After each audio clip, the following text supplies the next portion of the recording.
सावन माह महात्म्य 16वां अध्याय। शीतला सप्तमी व्रत का वर्णन तथा व्रत कथा। ईश्वर बोले, हे सनत कुमार, अब मैं शीतला सप्तमी व्रत को कहूँगा। श्रावण मास में शुक्ल पक्ष की सप्तमी तिथि को यह व्रत करना चाहिए। सबसे पहले दीवार पर एक वापी का आकार बनाकर अशरीरी संज्ञक दिव्य रूप वाले 7 जल देवताओं, 2 बालकों से युक्त पुरुष संज्ञक नारी, एक घोड़ा, एक वृषभ तथा नरवाहन सहित एक पालकी भी उस पर बना दे। इसके बाद 16 उपचारों से 7 जल देवताओं की पूजा होनी चाहिए। इस व्रत के साधन में ककड़ी और दही ओदन का नैवेद्य अर्पित करना चाहिए। उसके बाद नैवेद्य के पदार्थों में से ब्राह्मण को वायन देना चाहिए। इस प्रकार 7 वर्ष तक इस व्रत को करने के बाद उद्यापन करना चाहिए। दोस्तों, वीडियो में आगे बढ़ने से पहले अगर आप इस चैनल पर नए हैं तो प्लीज इसे ज्यादा से ज्यादा लाइक शेयर सब्सक्राइब जरूर करें और वीडियो पसंद नहीं आए तो डिसलाइक भी कर सकते हैं। इससे पहले वाले वीडियो को आप लोगों ने अपना बहुत सारा प्यार दिया है, उसके लिए धन्यवाद। हमें उम्मीद है कि आप लोग इस वीडियो को भी अपना बहुत सारा प्यार देंगे। तो आइए चलते हैं वीडियो में आगे। इस व्रत में प्रत्येक वर्ष 7 सुवासिनियों को भोजन कराना चाहिए। जल देवताओं की प्रतिमाएं एक स्वर्ण पात्र में रखकर बालकों सहित एक दिन पहले शाम काल में भक्ति पूर्वक उनकी पूजा करनी चाहिए। प्रातः काल पहले ग्रह होम करके देवताओं के निमित्त चरु से होम करना चाहिए। जिसने पहले इस व्रत को किया और उसे जो फल प्राप्त हुआ उसे आप सुने। सौराष्ट्र देश में शोभन नामक एक नगर था। इसमें सभी धर्मों के प्रति निष्ठा रखने वाला एक साहूकार रहता था।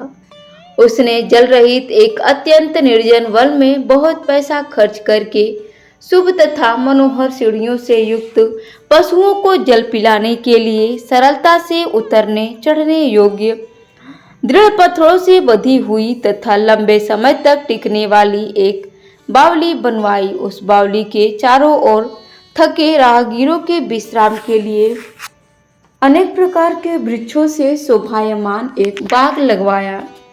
लेकिन वह बावली सूखी ही रह गई और उसमें एक बूंद पानी नहीं आया। साहूकार सोचने लगा कि मेरा प्रयास व्यर्थ हो गया और व्यर्थ ही धन खर्च किया।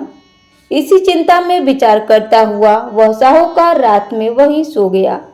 तब रात्रि में उसके स्वप्न में जल देवता आए और उन्होंने कहा कि हे धनत, जल के आने का उपाय तुम सुनो। यदि तुम हम लोगों के लिए आदर पूर्वक अपने पौत्र की बलि दो तो उसी समय तुम्हारी यह बावली जल से भर जाएगी। यह सपना देख साहूकार ने सुबह अपने पुत्र को बताया। उसके पुत्र का नाम द्रविड़ था और वह भी अकर्म धर्म में आस्था रखने वाला था। वह कहने लगा, आप मुझ जैसे पुत्र के पिता हैं, यह धर्म का कार्य है। इसमें आपको क्या विचार करना है? यह धर्म है जो स्थिर रहेगा और पुत्र आदि सब नश्वर है। अल्प मूल्य से महान वस्तु प्राप्त हो रही है, अतः यह क्रय अति दुर्लभ है। इसमें लाभ ही लाभ है। सितांशु और चंडासु ये मेरे 2 पुत्र हैं। इनमें सितांशु नामक जो श्रेष्ठ ज्येष्ठ पुत्र है उसकी बलि बिना कुछ विचार किए आप दे दे। लेकिन पिताजी, घर की स्त्रियों को यह रहस्य कभी ज्ञात नहीं होना चाहिए।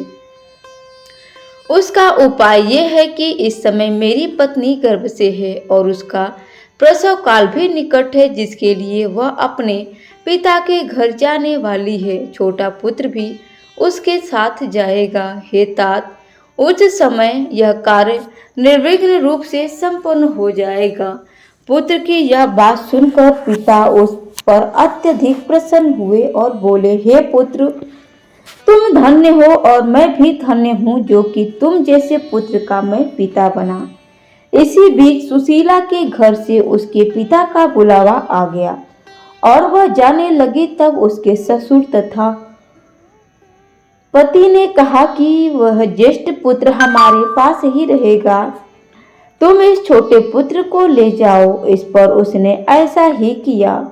उसके चले जाने के बाद पिता पुत्र ने उस बालक के शरीर में तिल का लेप किया और अच्छी प्रकार स्नान कराकर सुंदर वस्त्र व आभूषण से अलंकृत करके पूर्वाषाढ़ तथा शतभिषा नक्षत्र में उसे प्रसन्नतापूर्वक बावली के तट पर खड़ा किया और कहा कि बावली के जल देवता, इस बालक के बलिदान से आप प्रसन्न हो। उसी समय वह बावली अमृत तुल्य जल से भर गई। वे दोनों पिता पुत्र शोक व हर्ष से युक्त होकर घर की ओर चले गए। सुशीला ने अपने घर में तीसरे पुत्र को जन्म दिया और 3 महीने बाद अपने घर जाने को निकल पड़ी। मार्ग में आते समय वह बावली के पास पहुंची और उस बावली को जल से भरा हुआ देखा तो वह बहुत ही आश्चर्य में पड़ गई। उसने उस बावली में स्नान किया और कहने लगी कि मेरे ससुर का परिश्रम व धन का व्यय सफल हुआ। उस दिन श्रावण माह के शुक्ल पक्ष की सप्तमी तिथि थी और सुशीला ने शीतला सप्तमी नामक शुभ व्रत रखा हुआ था। उसने वहीं पर चावल पकाए और दही भी ले आई। इसके बाद जल देवता का विधि पूर्वक पूजन करके दही भात तथा ककड़ी फल का नैवेद्य अर्पण किया तथा ब्राह्मणों को वायन देकर साथ के लोगों के साथ मिलकर उसी नैवेद्य अन्न का भोजन किया। उस स्थान से सुशीला का ग्राम 1 योजन की दूरी पर स्थित था। कुछ समय बाद वह सुंदर पालकी में बैठ दोनों पुत्रों के साथ वहां से चल पड़ी।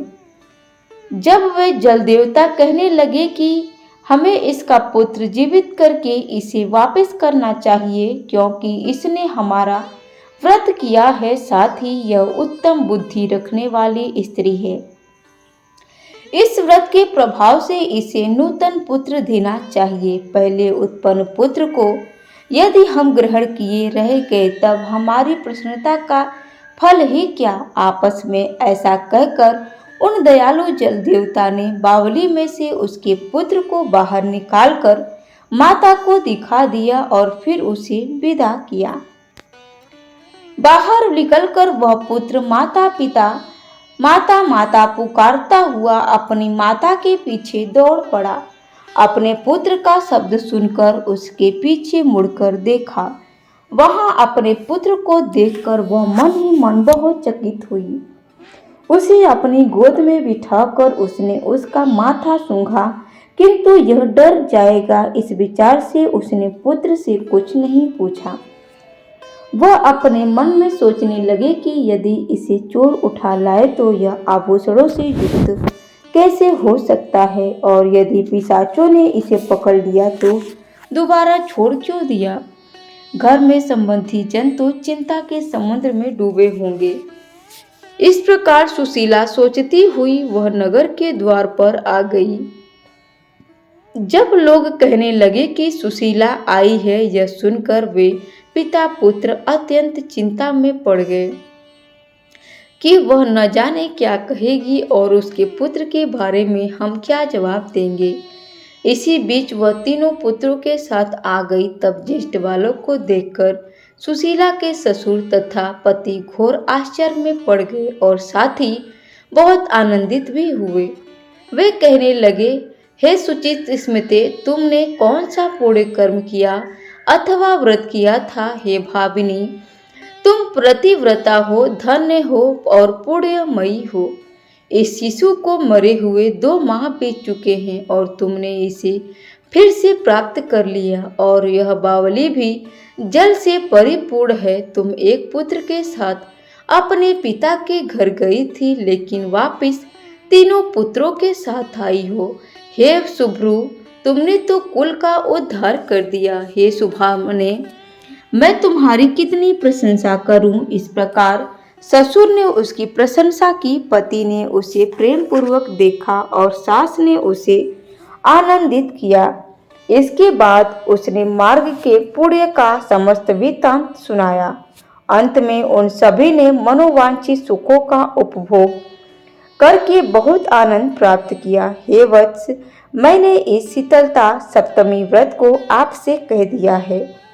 इस व्रत में दधी, ओदन, शीतल, ककड़ी का फल शीतल और बावली का जल भी शीतल होता है तथा इसके देवता भी शीतल होते हैं। अतः शीतला सप्तमी का व्रत करने वाले लोग को तीनों प्रकार के तापों के संताप से शीतल हो जाते हैं। इसी प्रकार से यह सप्तमी शीतला सप्तमी इस यथार्थ नाम वाली है। इस प्रकार श्री स्कंद पुराण के अंतर्गत ईश्वर सनत कुमार संवाद में श्रावण मास महात्म्य में शीतला सप्तमी व्रत कथन नामक 16वां अध्याय पूर्ण हुआ। दोस्तों, वीडियो में लास्ट तक बने रहने के लिए आप लोगों का धन्यवाद। आपको हमारी यह वीडियो कैसी लगी एक प्यारा सा कमेंट करके जरूर बताएं। Thanks for watching my video. धन्यवाद।